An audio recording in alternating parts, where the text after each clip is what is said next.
Hey, so if you're having login issues with Leonardo AI, yeah, like you can't sign in, it keeps loading, or shows an error, that can be really frustrating. In this step-by-step guide, I'll show you how to fix it. First, make sure your internet is working properly. I mean, unstable internet can block the login process. Next, yeah, double check your email and password. I mean, small typing mistakes can stop you from logging in.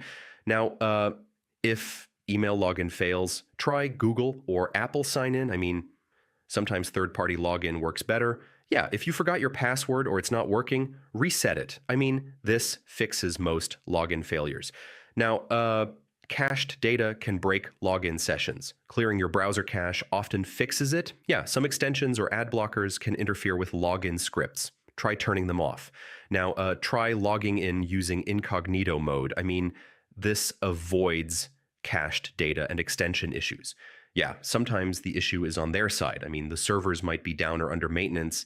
If nothing works, switch to another browser or device. I mean, this helps identify if the problem is local. So yeah, that's how you fix some Leonardo AI login issues. Most of the time, it's password errors, cache problems, or server issues. Try these steps, and you should be able to log in again. Thanks for watching.